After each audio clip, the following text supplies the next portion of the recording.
So, Mikro ein müsste funktionieren. Schönen guten Abend. Good evening, everybody. Today we're going to speak English. I was a bit confused. I'm a bit confused today anyway. I also forgot the paper that I prepared to introduce today's guest, Professor Dr. Jürgen Rühe, so I'll have to extemporize a little bit. But I think I can say some things about him. One, he's the director of IMTech, of the Institute für Mikrosystemtechnik, and probably one of the most well-known art professors of this university internationally, and especially in the US.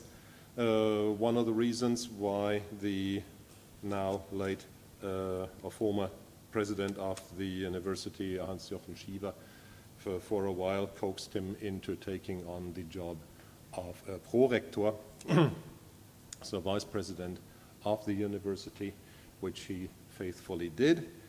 And he's also one of my colleagues on the board of directors of the Carl-Schurz-Haus. So I asked him to talk to us today about scientific exchange in difficult times, but one of the most impressive things about him is you'll see him come on stage in a second in suit and tie. What you don't see is, outside of the camera image, his mud-besplattered rucksack and the helmet, because he comes in from Eichstätten, where he lives, every day on the bicycle and goes back the whole way. So he's also not only one of the most well-known and one of the qualitatively best professors of this university, he's also one of the toughest and the hardiest. Jürgen Rühe. Thank you very much, Professor Hofburg, for this very kind introduction.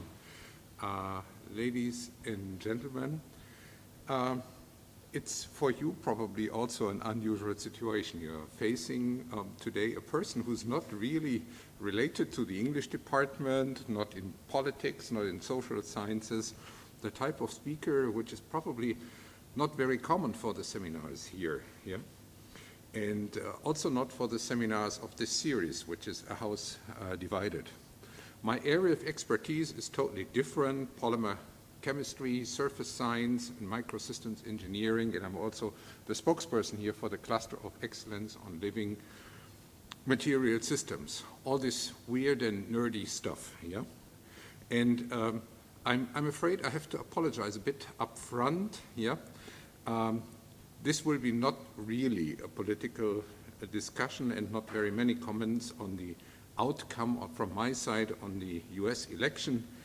I just hope that the US will move back to a situation where international dialogue and also rational behavior, but this is my personal opinion, will actually then come back, yeah, and we'll have then a better international relations. But I can share my views on this. I'm very happy to share these views after the presentation. As Professor Hofburg mentioned, some years ago I had the honor and privilege as a prorector for internationalization, international affairs and technology transfer to be responsible for the international relations of the university from an administrative point of view.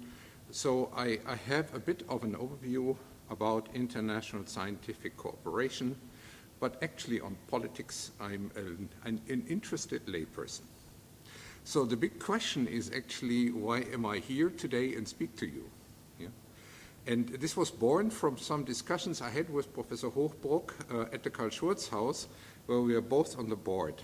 And we both had a regret that there are hardly any contacts between the different areas in the sciences, despite that it's very important to have a tight connection between humanities, social sciences, and natural sciences, and engineering to tackle the problems of modern society. In our cluster, LivMats, actually, which is very technically natural science oriented, we work on material science, yeah? However, the incorporation of aspects, sustainability research. And sustainability research is partly technical, yeah, so there are some very technical questions, but a lot of it is also from sociological, yeah. I mean, you cannot talk about recycling in one way or the other. Recycling is a very technical thing, yeah, but then on the other hand, you have to implement it. If the recycling rate is low, yeah, all your technical achievements lead to nothing. But we discussed there also societal implications in the cluster. We talk about acceptance of science performance, on the acceptance of science, and discuss right away as we develop things, how will this affect society? And that's an important point, and I will maybe come back to this in a little while, because we see in some areas in the science, in artificial intelligence, in machine learning and so, the progress is so fast here that the scientific discourse is always lagging very strongly behind. And this is something we want to avoid here. A House Divided, the title of the series, is something we experience actually very strongly every day, not necessarily, I have to admit, only in the US. But this is also something we see here, not maybe at this extent, and not so maybe so strongly as in the US, but we see here also every day people which follow extreme, obscure, yeah, and sometimes even dangerous conspiracy theories. Yeah, I mean what is ridiculed very often as people who wear an aluminum hat or so. Yeah. And make ample use of what is now called alternative facts. Yeah? And one of the reasons for this is, and this goes actually to the very core of the discussion here, that complexity has increased. It's relatively difficult now to understand all the complex implications. And on the one hand, there is this increase of the complexity of things, yeah, and also that people start to live in their own bubble, yeah, and new media then actually accelerates these trends, yeah, that people just hear what they want to hear, yeah, and they don't really care about alternative facts. Not only complexity has increased here, but also there is a move away, and this is something which is actually quite good, yeah, from black and white pictures. Yeah, sometimes the picture has become a little fuzzy. Yeah, this becomes very obvious when you talk with people about sustainability. Yeah, that's a relatively complex question. It depends strongly on the context. For example, if you take glass or plastic bottles, yeah, you have to worry about all these questions: energy for the production, energy for transport, washing. It depends very strongly on what is the number of cycles you actually have to turn around, yeah, and it depends on other things. Yeah, for example, it was quite interesting. Some months ago, before Corona, we had an excursion and we visited the Roadhouse Brewery. Yeah, and there you can see a huge storage, yeah, where they just collect bottles which are different from the bottles they typically sell their beer in. Yeah, so there were ample shapes and colors and everything. So it has become very fashionable to buy a green bottle of beer, yeah, or to buy a bottle which has then the plop, yeah, which you can, an alternative way to open it, or so, yeah. And all that you have to store and exchange if you want to reduce them. And there is also then, we have to consider, there is an aging society, so grandma can maybe not easily carry a big case of water with glass bottles, yeah. Maybe she can find or even pay someone to carry it away, yeah. If not, plastic bottles are a very attractive alternative. But then, on the other hand, the plastic might end up in the ocean, and we have seen intense social societal awareness of such topics in the last years. But this is a very strong, it's not a technical question whether a bottle ends up in the ocean, yeah, or whether a grandma can buy some mineral water and carry it home.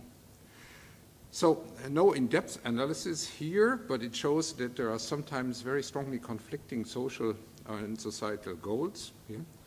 And this can go into all areas. And an example from my own research, we have a very nice project where we work together with people in paper chemistry. And this is for paper,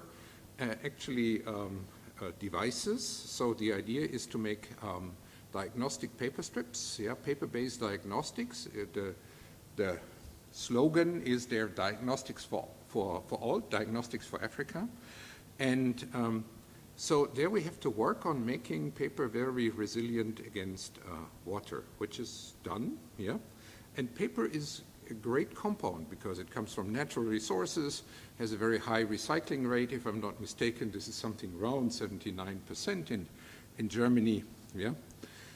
However, when you produce more and more of these functional papers which do not dissolve easily when you add water, which is paper which is highly glossy, yeah, paper like in a Tetra Pak, yeah, when you have a multi-layer assembly of compounds, where while paper is there still the major component, aluminum foil acts as an oxygen barrier and recycling becomes very difficult, yeah. And so it shows that sometimes you have a very strong conflicting things, and this makes then the discussion about these topics also complex, yeah. I mean, if you're not aware of the complexity, you can very easily say, okay, this is bad, yeah. You do this, or you do this, yeah, and then it's black and white, yeah. The moment you start to go a little bit more into depth, look at this from a little bit more complex point of view, yeah, it becomes fuzzy, the argument, yeah, and that makes it difficult, and that makes also our societal discourse. And complexity and fuzziness are big challenges for science communication. And this holds true for societal discourse with the society, but also for communication inside of the university. And I think we need more than ever universitas, yeah? We have in our field very strong ties to American universities, and I would like to show you an important activity in a little while. And Professor Hochbruck and I, we thought it would be very important to foster a little link between the different worlds, yeah, and share with you some of the problems and the solutions we have on international exchange and exchange with American universities in particular. Before that, a few statements on what might be considered. I mean, it's actually quite obvious. I mean, why scientific exchange? I mean, why do we care about exchange with the Americas? Yeah, and what are the challenges there? Yeah, in my own field, I have to say, yeah, and that varies a little bit from field to field. But in my field, no academic career at all without spending some time abroad, a year or so. Yeah, and the idea is to learn about different ways how to approach science. It does not really matter where, yeah? I mean, the idea is that you join for a year or so as a postdoctoral fellow, some international group, and it does not really matter where, yeah? And the idea is here really that one does not live too much in a small box, yeah, and continues to live in this small box. And we saw actually this effect of isolation on the scientific system in the German Democratic Republic. Yeah, people, they were actually not less smart than in the other part of Germany, and but the system was way back. There was a very strong lack of discussions. They could not join international conferences and have this scientific exchange, and so the science was there actually quite behind. Yeah, and today, the TU Dresden or the Humboldt University in Berlin are among the strongest universities in Germany. Yeah? So it shows that how important this type of discourse is. It's not the only factor, I have to admit. I mean, it has to do also with funding and so on here, but this intellectual discourse is something very important. And apart from Europe, one of the most attractive places is the US. In my field, which is chemistry, almost everyone spends a year or so in the US or maybe other parts of Europe.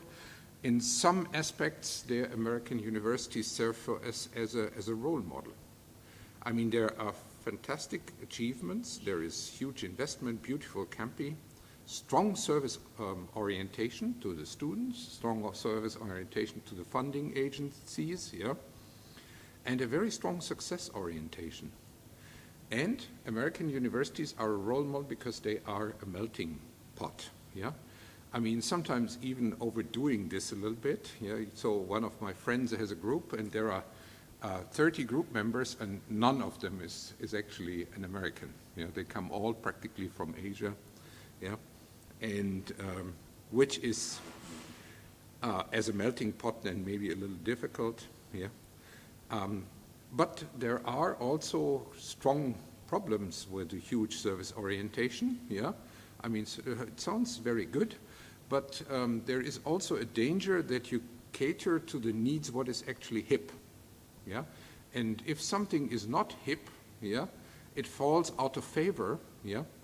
And there was a very interesting experience I had when I was Vice President for Internationalization. I traveled one day to Syria. Yeah, that was before the civil war actually there. Yeah, and it was quite interesting. There were many academics who spoke German because it was a socialist brother country to the German Democratic Republic. And so I walked into the chemistry department and introduced myself. Oh, my name is Jürgen Rühe, blah, blah, blah. Yeah, and they said, can we please speak German? Yeah, our English is not so good. Yeah, we have been trained in German. However, it was also very interesting because for a while this was not so on the top of the agenda.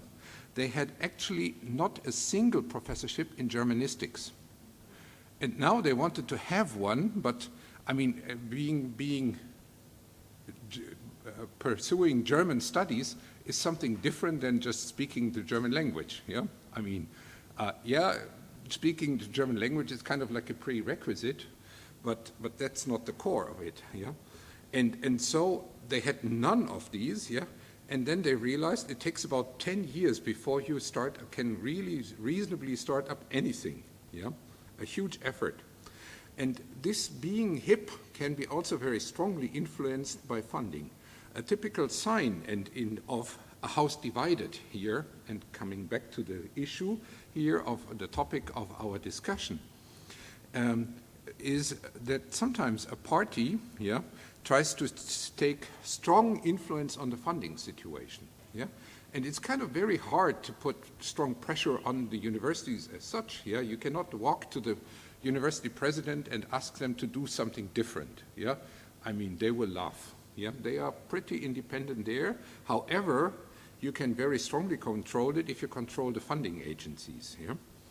And for example, in the US, the topic of global warming fell out of political favor with very, very severe funding consequences. All of a sudden, there was a very strong reduction on funding on anything which has to do with climate research. Important missions were stopped. Yeah? Research ships decommissioned, a very strong shift in priorities. And this was something I experienced also personally. I was on a panel of one committee, yeah, which had applications coming in for professorships, and they were actually in climate control quite a lot from the US because they said, well, you know, I have no perspective there. Yeah? And this was something where you see when you have this house divided, this can have very severe implications on the situation also in the university. And in US universities, for example, if we take the Times Higher Education ranking, I looked at it in preparation of this talk, the ranking from 21, so the very new one. Out of the 50 top world universities, 35 are in the US. Our own university, by the way, the University of Freiburg, is on rank 83, yeah? Not so bad, yeah? One could argue a lot about the methodology of rankings and what is actually ranked, what are the values which are ranked, yeah? But even alone that the rankings are there and give a relatively simple solution to a very complex problem. I mean, evaluating a university is a very complex problem, yeah? It tells something about quality control and self-reflection. And rankings do not go away, so we cannot simply ignore them, and they reflect something very important, that's attractiveness, yeah? And this is something which is very important. And in all what we discuss, I mean, when we talk about international relations, yeah, we are very much aware, that we visit and have contacts to only a relatively small fraction of the American universities. Yeah? I mean, it is still a very strongly layered system, and sometimes even more, getting more and more. I mean, there is this difference between the rich and the poor universities, and it's actually not, the gap is not closing, but widening. And so we have, typically we see only a smaller fraction, but it's an important selection, yeah, for us, for the research. The large fraction, community colleges, colleges with no graduate school, yeah, and there is a very strong gradient towards smaller colleges in which researchers never show up in international conferences. This is something we don't see, yeah. So we see, of course, the Harvard, yeah, but we would not see, I don't know, San Jose State College, for example, yeah. This is something we would not see, yeah. And this is something one has to also take into account if one talks about house divided, yeah, that this gap is actually quite strongly increasing. Now, if we think about creativity, yeah, creativity is, initially I thought that creativity would be you sit in front of a piece of white paper and you think very hard and then you write something down and then comes the eureka experience, and this leads then to your happy experience, kairos, yeah, but it's not that way. I mean, the way, I mean, actually creativity comes if you talk constantly to other people, if you need the ideas, yeah, and my favorite is to have a little bit like a dough, yeah. You have all these different components of a dough, yeah, and if you just have the components, it's no good, yeah. You have to actually knead this, yeah, constantly together, yeah. And so what makes now scientific exchange particularly difficult these days, yeah? And one thing is definitely Corona. I mean, we should not kind of neglect this. It is a quite severe problem, yeah? And it's a problem which has actually quite a number of facets, yeah? I mean, it has a facet which has to do with how can we accept, or foreign students, how can we accept new hires, yeah, if we want to hire someone, yeah. Very difficult, sometimes takes an awful long time to get a visa, yeah, especially when the visa is coming from countries which fell out of favor, yeah. Try to hire someone from Iran these days, yeah, tough one. It takes a long time. We do this, yeah, because we think that we have also a responsibility to something like the global south, yeah. I mean, it's not only, we cannot only hire people from Europe or the US or so, yeah. But accepting foreign students and hiring staff has become much more difficult. Of course, air travel, yeah. I mean, I have not, the last conference I've been to was in in the context of actually the title of this talk, International Exchange, our relation with Penn State University, was in February, yeah, and ever since, yeah, there was very little. Students have to go on a quite long quarantine sometimes. Yeah, so I have a Chinese student who wants to visit family, yeah, over Christmas. Means 2 weeks of quarantine, yeah, on the way to, and maybe even 2 weeks on the way back, yeah. Shut down was a very severe problem. So our partner university, yeah, has had, if I have the numbers correctly, more than 2,000 cases of corona for 40,000 students, yeah. So they had a complete and total shutdown, yeah. When I talked to my fellow co-director there, she told me that she had not been in the office for almost like half a year, yeah, not once in the office, yeah. And then there are strict rules. I mean, at our university here, for example, we cannot travel when the number of incidents is higher than 50 per 100,000, which is kind of hard to find anywhere these days, yeah. And so all conferences turn to digital.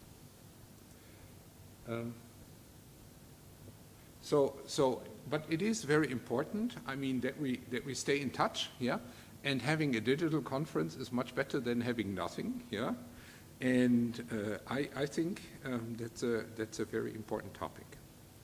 And I would like to present an example how we actually try to do this, yeah, and foster international exchange, yeah, and this was actually the main reason we got into this discussion, was that we established this Convergence Center for Living Multifunctional Material Systems with Penn State University. It's a partner university of our university, and we have now started to set up this Convergence Center. And the key idea is that we actually face very significant global challenges these days.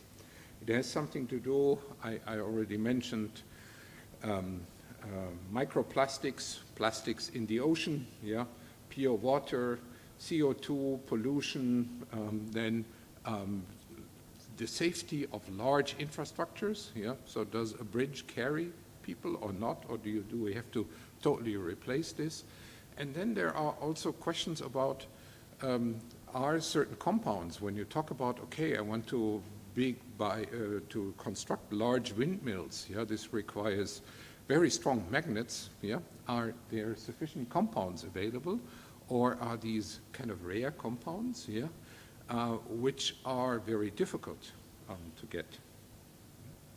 And so what is very important is then exchange of science lives on from exchange of people.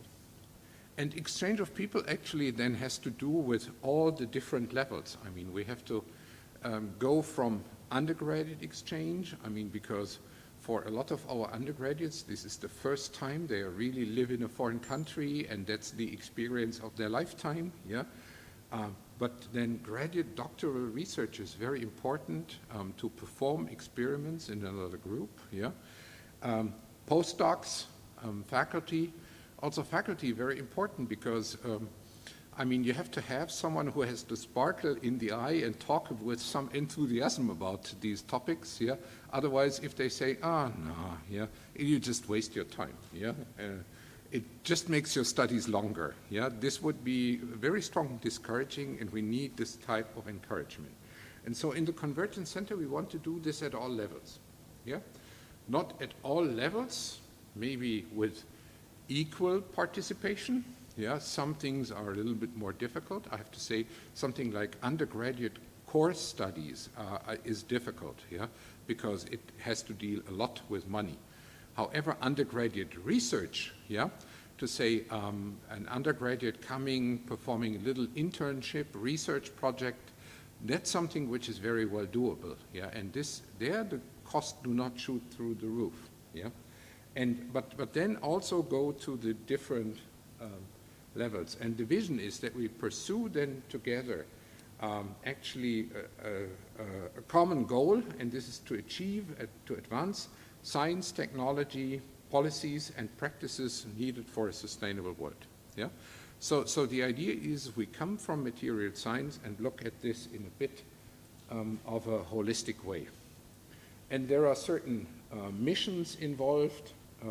So develop materials which are based on biological rules and bio-inspired approaches. Learn from nature is sometimes very smart, because nature had 4 billion years of optimizing certain things, yeah? And nature has also a very interesting approach, yeah, which is not so maybe intuitive, because it does not optimize typically situations. It just makes things which are good enough, yeah, to survive in a certain niche, yeah? And for this niche, it is optimized, yeah? Then give perspective to PhD students, postdocs, and faculty exchange, yeah? Cooperation in all these different areas, and then broaden the horizon of students by integrating them into transatlantic research projects, and make use then also of a mutual infrastructure. And now there are a number of goals which are listed here. So to talk about materials for reducing actually our CO2 footprint, for example, something very important. To work on circular economy, green processing tools, generate long-lasting infrastructure so that you don't have to look at the infrastructure, tear it down, rebuild it, yeah, but look that it lasts long, yeah, and provide clean water sources for everyone is another example. And so we have there kind of like a matrix of different research projects we could envision, going from energy harvesting to adaptive materials to CO2 drawdown questions and so on. And one of the key things is the following, and this is something which we follow very strongly in our Center of Excellence. So if you look at a material, you look at this box, for example, yeah? It has a certain properties. It has a certain hardness, so if I want to bend it, it will break at a certain force, yeah? It has a certain transparency, 0, yeah? And it has certain properties which are pretty much given. And this is pretty much true for all the materials of today. That's one of the key principles in engineering, yeah? You sit on the chair and you expect that the chair has the same properties today, tomorrow, next week, next year. There might be some aging, yeah?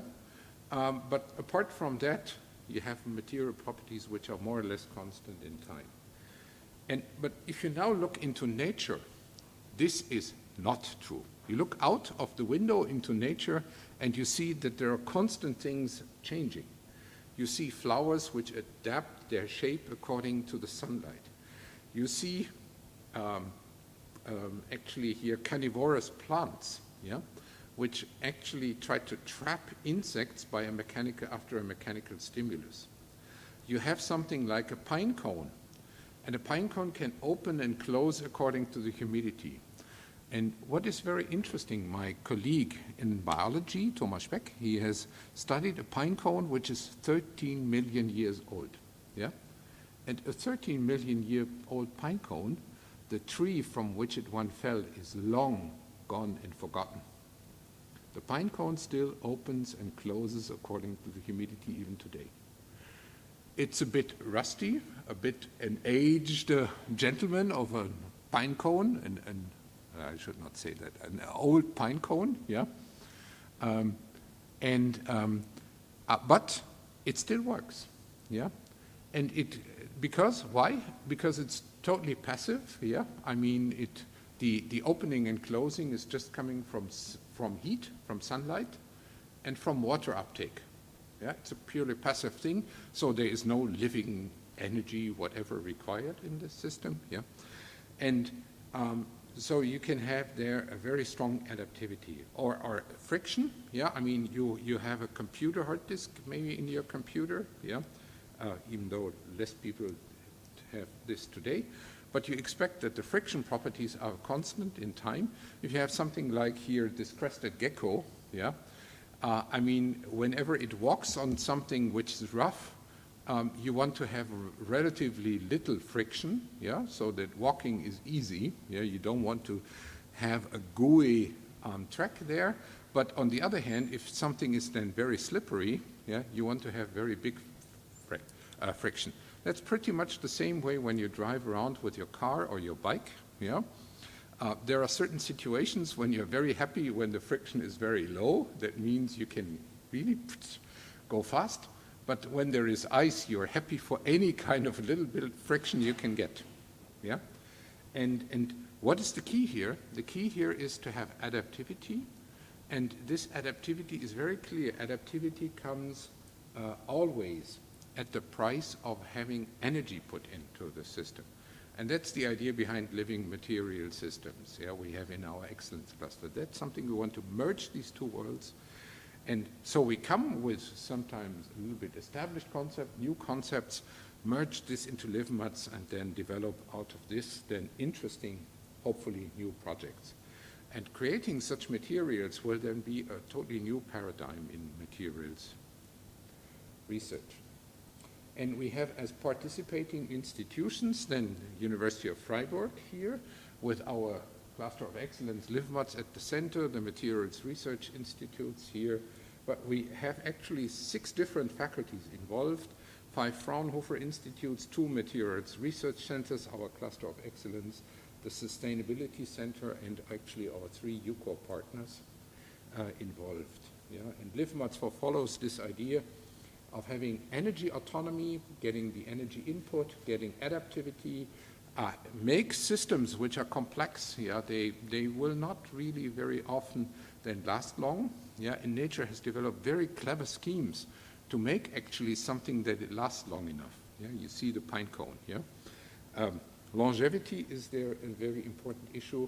But then the 4th topic is then what are the societal implications, sustainability implications for society, yeah, and also acceptance of this type of science. Yeah, is this something?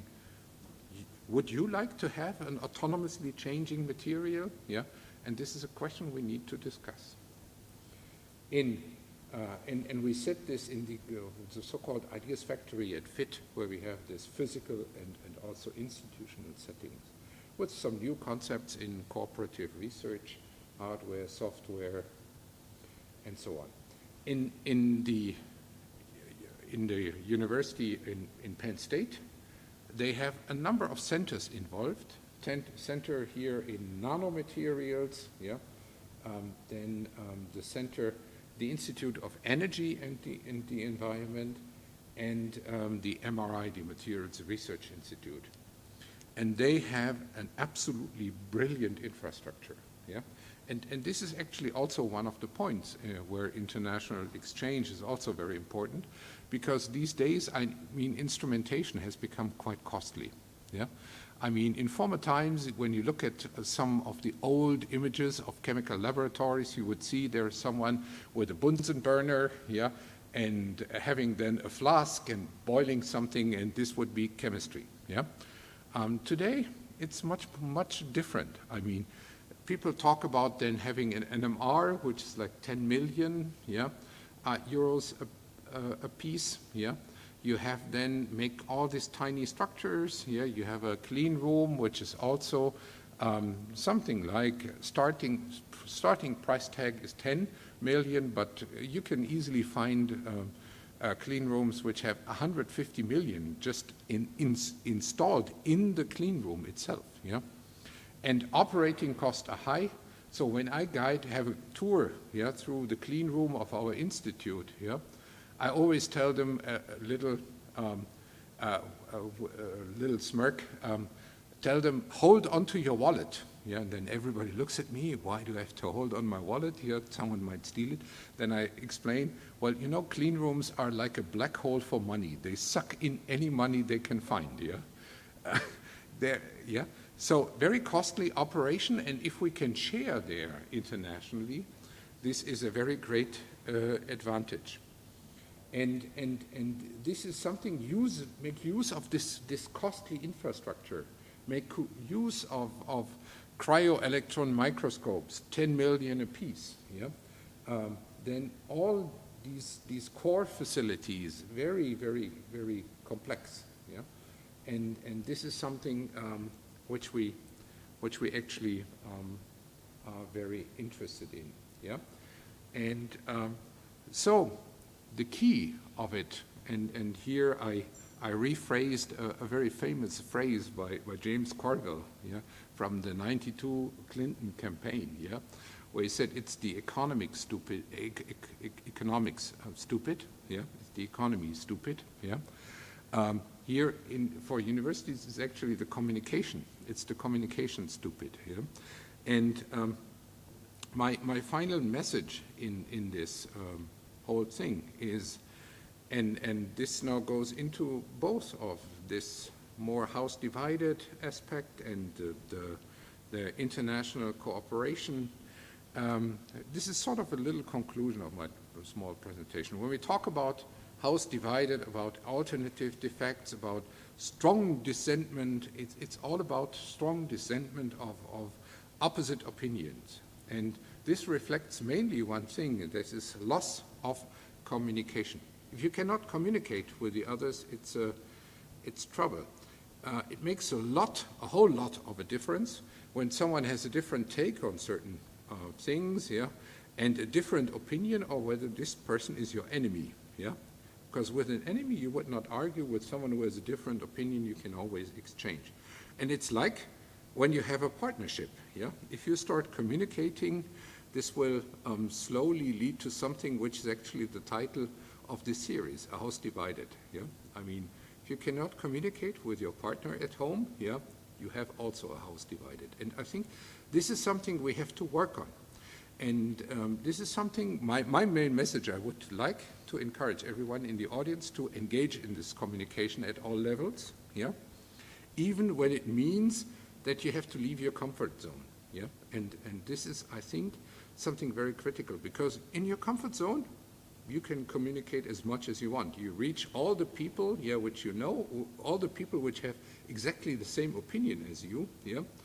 And I think going out of this comfort zone, and then for us, this means universitas. It means talking to other people in the university. It means talking to other people in the US, yeah, particularly in this context. Also talking to other people in other countries, yeah, of course. And I hope it was interesting to see me leaving my comfort zone, yeah, come to you today here and discuss with you, yeah, on a lot of also political issues where I have not so much, which is not so much my area of expertise, but I think it is very important, and I would like to discuss further with you, and I would like to thank you very much for your kind attention. Yeah, thank you.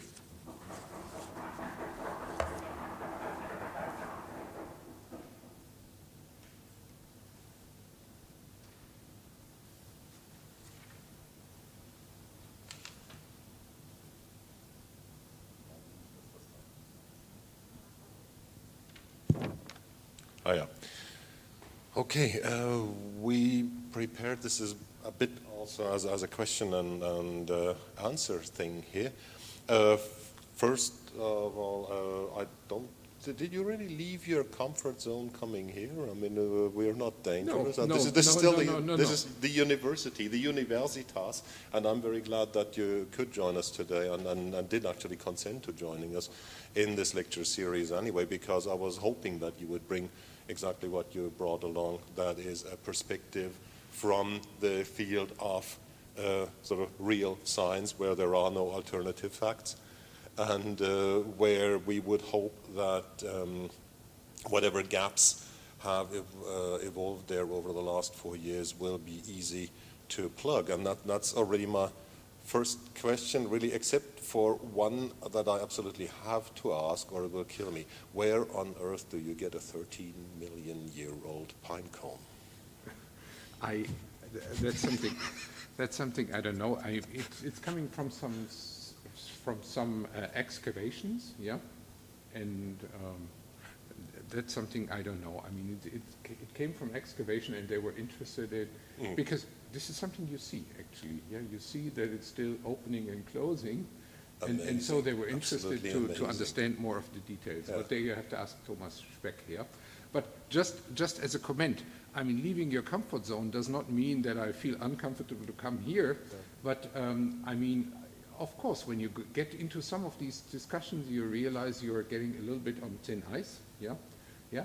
I mean, this is an area when you talk about general, you talk about social sciences, yeah, point of view, yeah, without having this total in-depth. Yeah, I mean, when I talk about my science here, which I do with my group, yeah, I feel very much at home.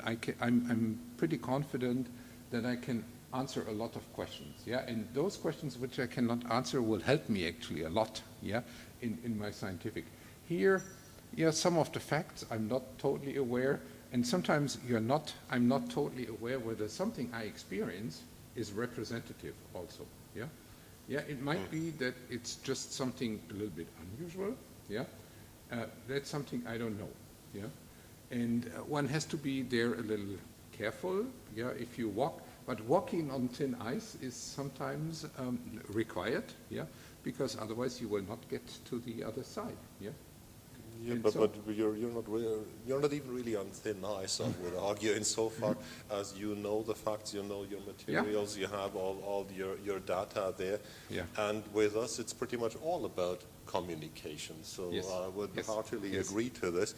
And I guess I'm actually afraid we were the people who invented this alternative facts thing. Mm-hmm. You know, we were the ones who started with this whole crap about do things really exist, and what happens if a tree falls in the forest and there's nobody there to hear it? Does that really still make a sound? You know, all of these mm-hmm. post-structuralist things about what is reality? Does reality really exist? I mean, I'm a volunteer firefighter. I know the realities do exist, and they have a way of coming after you. But tell that to some of my philosophy colleagues. I wonder if there are any philosophy colleagues listening and watching this even. But more in to the field. You mm-hmm. said earlier that the funding agencies in the US and obviously the political strategies behind it did curtail a lot of efforts, including in your field. Was that clearly, did you feel that, did you see that? Did Penn State with its apparently magnificent research facilities come empty-handed sometimes and say, well, we can't keep up at the moment because we're not getting the money we applied for? No, I wouldn't necessarily say so. I mean, you have to look there. It depends a lot on the discipline you're in. Yeah, and speak it to them. And you talk to you talk to someone from from climate research. They will give you a different answer than someone from materials research. Yeah, and especially this year, of course, everything is then overshadowed by Corona. Mm. Yeah. Because American universities rely also a lot on the fees they receive, and if there are less students enrolled, this has direct consequences then on the funding. Yeah, and so, I mean, there was not a direct, to my knowledge, yeah, not direct attempts to really change the course of universities, but this is something you can do. I mean. And you know, this it's nothing new. I mean, of course, when you're in political power, yeah, you want, but the point was, do you want to send some accents, yeah, and accentuate something, and put a little extra money? You say, okay, I want to make something which has high industry relevance, and so I shell out some money mm-hmm. for this, yeah, or whether you really cut the X, yeah, give large programs the X. Yeah, and that makes a big difference. Yeah, I mean, making a certain thing very important has been always the case. It's when you look at Horizon 2020 and the new programs there, same way. I mean, you accentuate certain things. Yeah, but the problem is if you very strongly cut the funding in certain areas, the whole area then collapses. Well, Penn State apparently is one of the haves in the U.S., and you mentioned distance, the widening gap between the haves and the have-nots. Does this make sense still? When looking at international competitivity and but more American universities among the top 50 than obviously German universities. At the same time, we have the advantage of having broader quality distribution without so many sort of peak places in it. Or should Freiburg become, does this whole Exzellenzinitiative thing have its merits in bringing forth sort of peak capacity universities here too? I think what is very important, it's pretty much for a whole university, like in a scientific discipline or in a scientific question. One of the very important things, and I think this was the huge benefit of the Excellency Initiative, is that you start to self-reflect. Yeah? That you start to look into, is this actually good what I'm doing? Yeah? And because usually there is a tendency to just carry on, yeah? Just do things, you have a general feeling, oh, I feel good, it's okay, yeah? And I just carry on. And now, talking to someone who's at MIT, yeah? And has a different take. They have certain things they do differently. They do a different selection of people, they do a different, even small things, yeah? So, for example, when they have a press release about a certain technology, they have actually peer review on their press release. So I was asked by the press officer, yeah, a couple of times already, do you think that what my colleagues sell as a scientific breakthrough is really a scientific breakthrough, or would you consider this as kind of more normal, yeah? And, you know, that makes you think, yeah, that things are a little bit handled differently in different places, and our goal should not be to imitate, yeah? It's kind of hard to imitate a place like Harvard, yeah? It's hard to do, and, you know, in the end, you're not sure whether you really want this, yeah? Because, well, you know, all that comes also together with a price, yeah? I mean, and but it encourages you to think about certain things, yeah? And I mean, if there is one thing, and this is if you compete then in certain areas, yeah, you have to put a lot of effort into this, yeah, and this is one of the great things. I mean, they do in the US in a very, very strong way.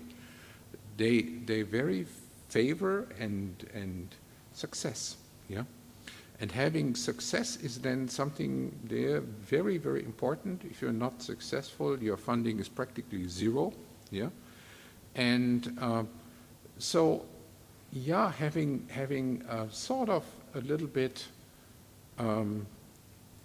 some type of competition, some type of self-reflection. Am I doing this? And that might be very important that you say, no, certain things we do differently, yeah, for a very good reason, because we have a very clear idea. But, you know, this was a process. I saw that throughout the years when we worked in the Excellency Initiative, yeah, it made you think, what should we do as a university? What is our goal? What is our goal also in our cluster, yeah? So we thought, okay, we do now materials research, especially in this area of soft matter science, since a long time. I mean, Freiburg is the birthplace in polymer science, yeah? So since Hermann Stauninger, so when you talk about all these plastics, the concept was developed here actually in Freiburg, yeah? And they'll hold us responsible eventually for having invented plastic. Oh, absolutely. That's not good news.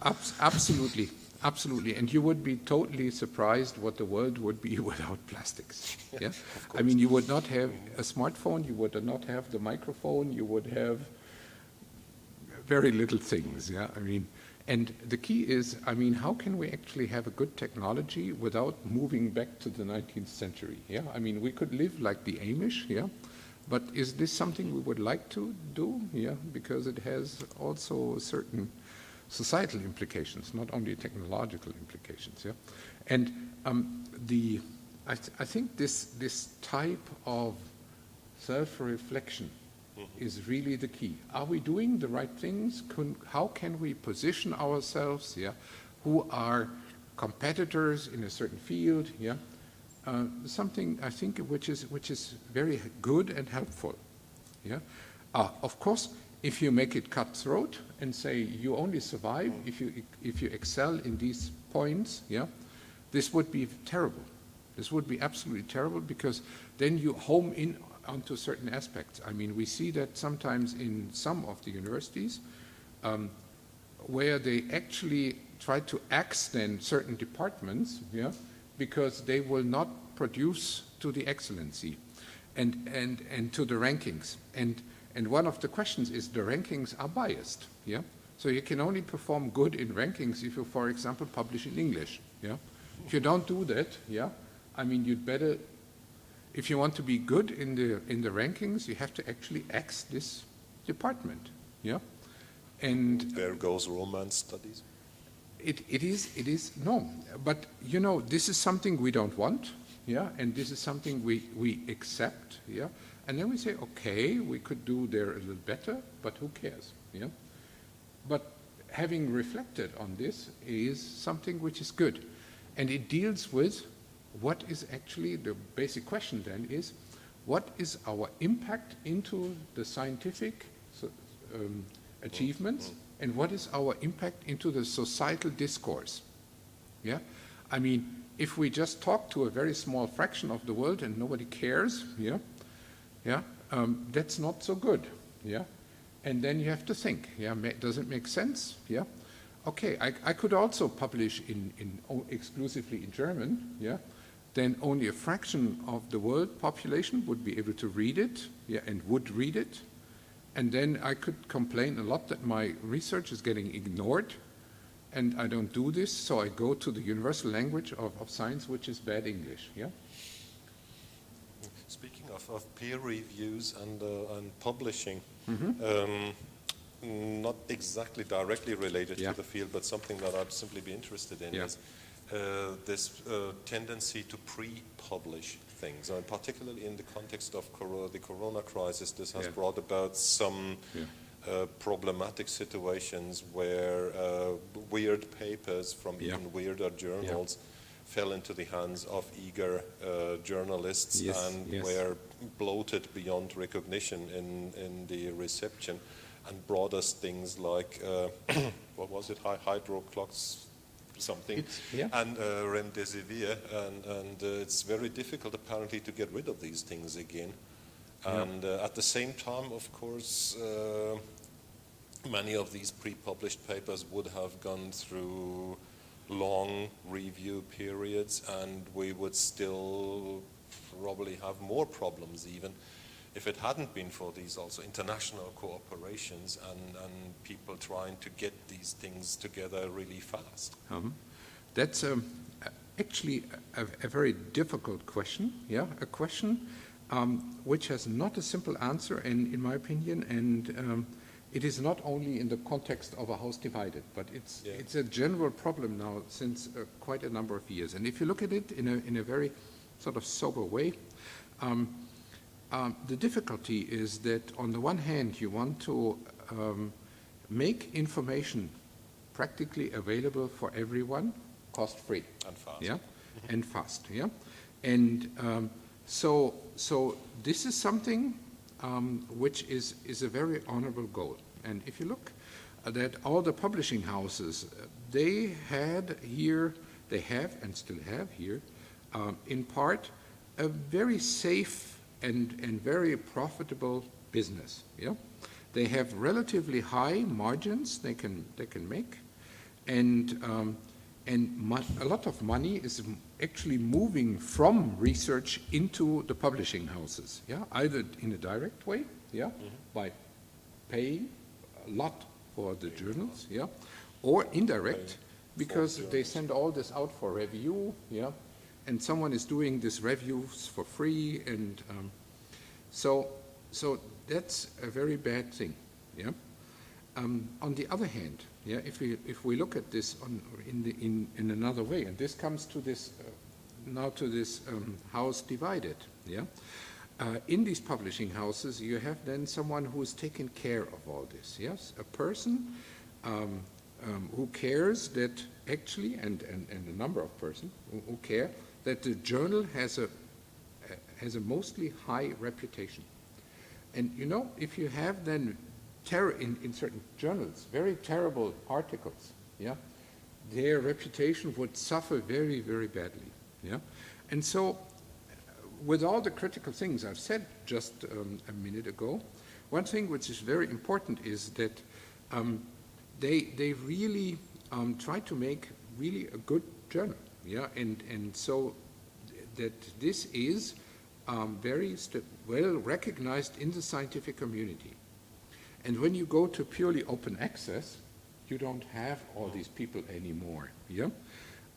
So everything will be more or less unreflected, published, yeah, and some of it is useful, some of it is absolutely stupid, yeah, and this leads to the fact that increasingly also studies are published which have where the handcraft is not okay, yeah, it is not okay from the way it is actually performed, yeah, and sometimes, you know, it doesn't really matter. I mean, if you publish something which is stupid, yeah, it will not survive. Yeah, I mean, nobody will care in the end. Yeah, yeah, in the long run. However, the problem is, and this is what you mentioned. Depends on the field. I mean, yeah, I mean, some of it which is stupid and wrong can last very long. Last night I read something about some grave errors in Wikipedia which persisted for 20 years. Yeah. Quite interesting, yeah. But what it does, yeah. I mean, in the end, if you write something which is stupid, yeah, in the end it will die out, yeah, because not the next person will take it and continue some more stupid things and so on. In the end, it will die out. There, I'm very positive, yeah. I'm very optimistic, yeah. However, the problem is it undermines the trust in science. That's the bad thing, yeah? I mean, you know, when you're a scientist in the field and you think, oh, this is rubbish, this is outright wrong, yeah? You don't care. You just put it aside, that's it, and you don't typically try to fight everything. I mean, you cannot spend your whole life of fighting all the errors others make. I mean, this is not very productive for your own research, yeah? And so, but the bad thing is it undermines then the trust society has in a certain, yeah? And even it becomes even worse, yeah? The moment you start to do metadata from this, yeah? Which is now the big trend, yeah? That you make all the data available for everybody and combine this to metadata, and then it's junk in, junk out, yeah? I mean, you put a lot of junk into the metadata, and all the conclusions you draw then are also junk, yeah? There goes Hattie.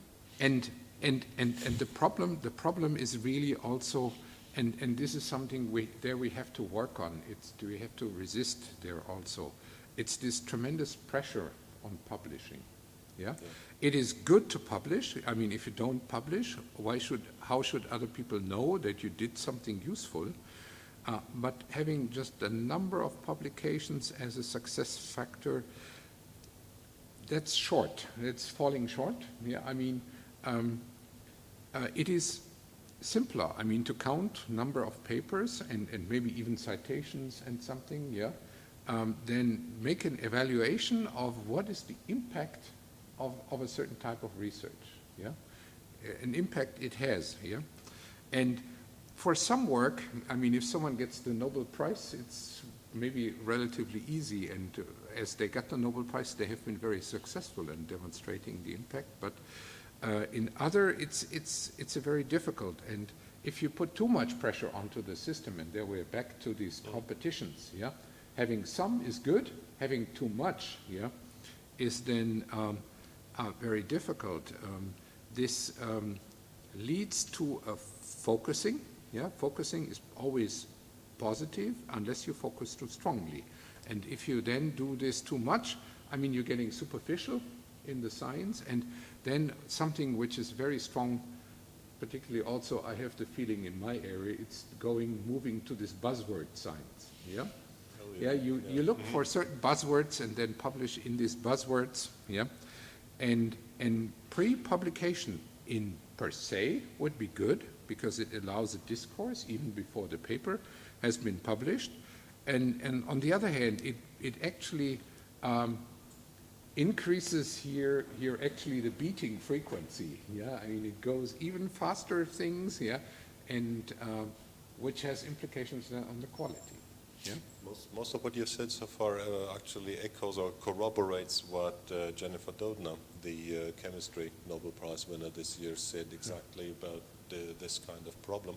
And she, like you and like I would, praised the cooperative efforts that went into a lot of the particularly corona research. However, back to the how's the divided topic at this point, not from your field or from your institute, but from a variety of other departments, I heard that at least some American colleagues seem to have taken this America first idea a bit too literal. And started developing over the last 4 years modes of behavior that otherwise we'd seen at worst from some of our Chinese guests and co-workers who, of course, have the political party breathing down their neck. They have to bring home things. They're basically asked to get whatever they can lay their hands on. And this seems to become a bit more prominent with Americans too. Do you think this will continue? Are these just individuals, or is this trend going to die with the Trump administration? That's something which is hard for me to say because this is something I don't have personal experience. However, that's good. There are certain things which make you a little bit worried, yeah. And one thing was that I talked to my colleague and I mentioned him briefly, yeah, with having this huge group and all only international students. He told me one day he was interviewed actually by the FBI, yeah, on why he's doing this, yeah, and I cannot comment on why this had happened. It was just something which I was quite astonished to hear, yeah, and he was apparently also astonished, yeah, about this topic because otherwise he would not have mentioned it to me, yeah.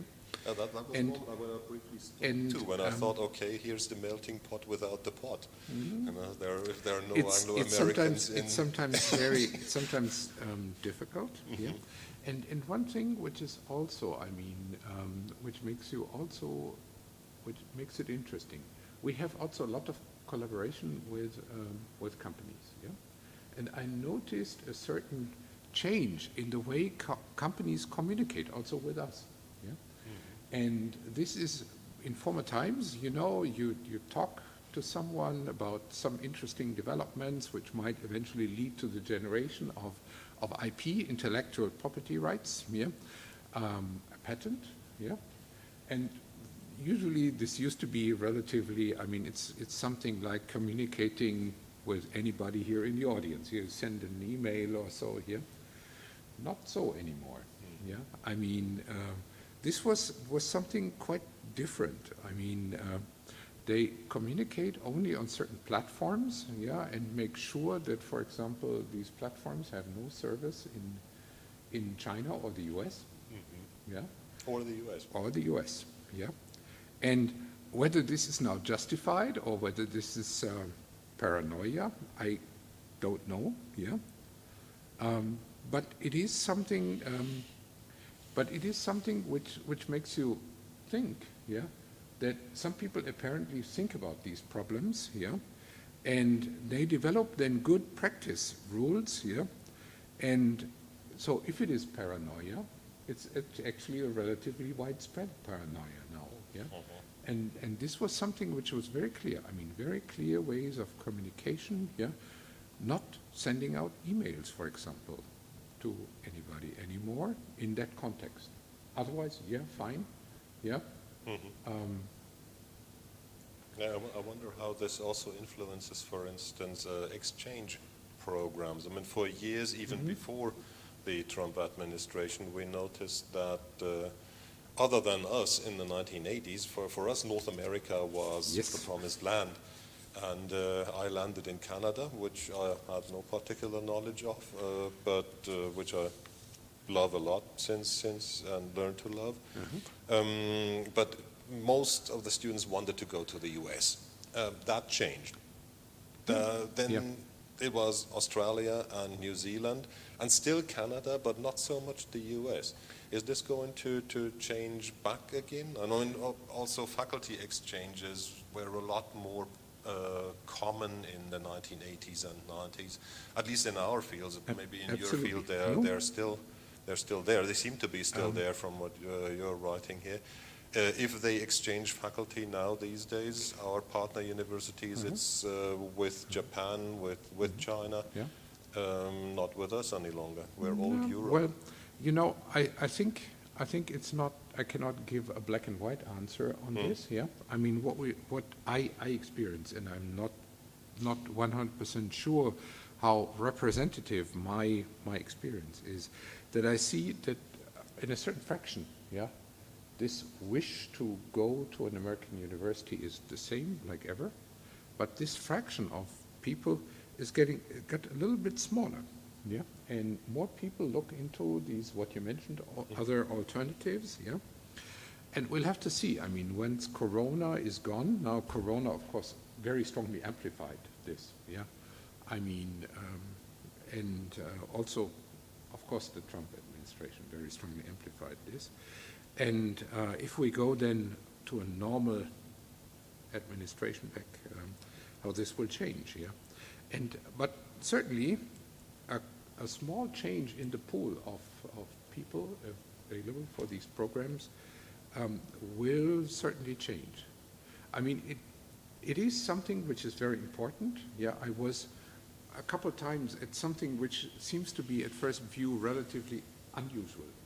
I don't know whether this is something which is well known. GAIN, yeah, it's a German Academic International Network, and they actually do the German organizations, and we as a university go there also every year. Yeah, have a German conference in the U.S. in Boston or in California, alternating. Yeah.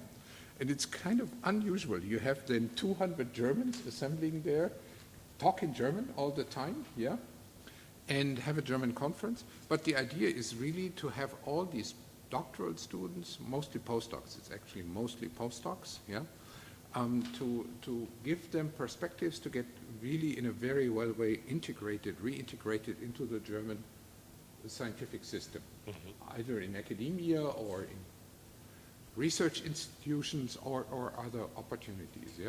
Because very often, I mean, when you are a PhD student, you work very hard at your thesis, yeah? Then you work very hard to get a nice scholarship by the DFG or DAD or some other funding agencies. Then you go to whatever, Stanford, MIT, one of these fancy American universities. But at some point you have to think, what is next? Yeah, and some of them just hang around there for quite some time because they don't know what to do next. Yeah, and this is a little bit the idea. Yeah, and this trend is still there, and the people like it very much. Yeah, but it would be also very important to show them the perspective. Yeah, and if this pool is getting smaller, it certainly has then also consequences. And where are we going from here? Last question from me. Okay. 10 years from now, I mean, we've seen attempts at strengthening internationalization, UCORE. Okay, we still don't have a bus connection to all of the universities, and the students can't travel with their student tickets to Basel. And we've only been asking for that for 15 years, but yeah, maybe that will be happening within the next 10, or the Epicure system, which doesn't seem to quite get off the ground so far. Where do you see us going? 10 years, we're sort of in the same boat with Harvard still, or again, or for the first time? I mean, at first, I think in this area of Penn State, we're very I'm very optimistic. You know, I'm a very optimistic person in itself, and so if I look into the glass ball, into the glass sphere, I expect that we will have in this type of exchange, quite significant progress. So we had a number, even in Corona now, we turned a lot of. We had a couple very attractive webinars.